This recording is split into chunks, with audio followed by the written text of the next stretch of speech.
This week we're going to talk a little bit about the Big Bang and some other things, probably words you haven't heard of, like anthropic principle, which sounds really big.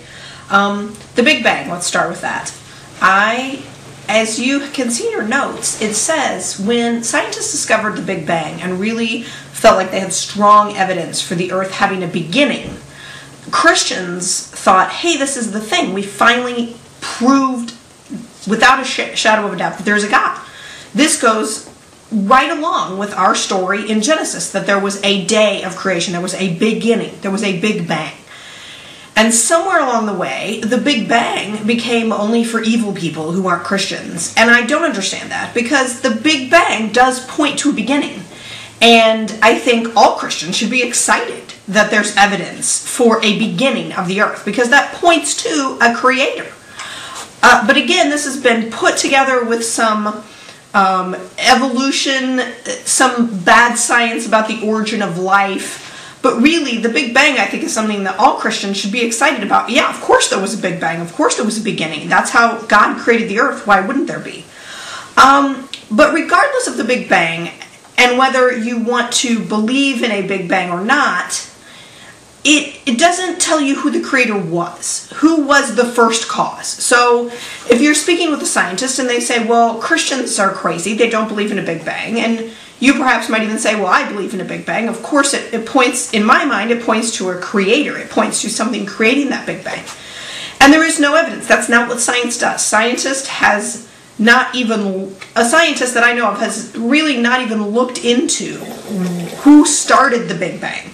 What is the first cause? Who started it all? This is what Christians, why is there something rather than nothing? If you look at the Big Bang, nothing, boom, something. I talked once to a scientist, and I think maybe it's even in the video, who says she thinks the Big Bang is awesome because she likes beginnings and she likes explosions. So she thinks, why not believe in a Big Bang? It sounds like a wonderful idea to me. But again, getting caught up in whether there is a Big Bang or whether there's not is not really the point for Christians. The point for us is who caused the Big Bang? What is the first cause? And for us, that's always going to be God. We know God is a first cause. We know He is the first cause of things. But really, even for us, it's still a mystery. We may not understand how He created earth, even if He explained it to us. If you did the readings at the end of Job, you will see that God almost mocks human understanding of how He created the earth. Were you there? Did you see it? Why would you think that you could understand? And I don't think that that is to belittle us. I think that's to make us aware of the awesomeness of creation. If you sit and look at a sunset, or if you sit and just grandeur at earth, you have to see something of God's just immense power and wisdom and love.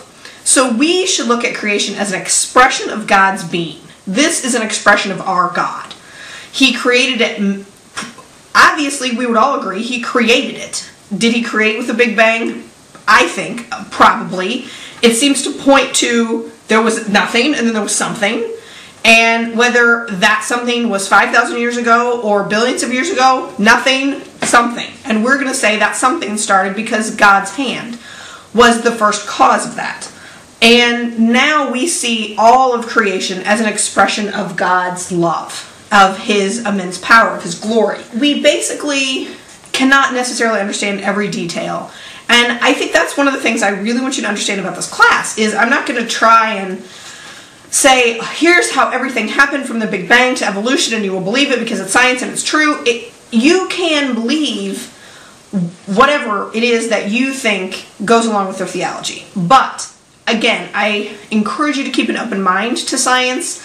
I encourage you to not let it scare you in any way. And above all, I encourage you not to harass people at bookstores who are scientists or people who believe in a Big Bang. Because, again, that's a great starting point for talking about God. Oh, the Big Bang, great, of course I believe in the Big Bang, because that, to me, points to a creator. Someone created it. There was nothing and then something. So that is where the Big Bang comes in, and you will be doing a reading a little bit more on the Big Bang.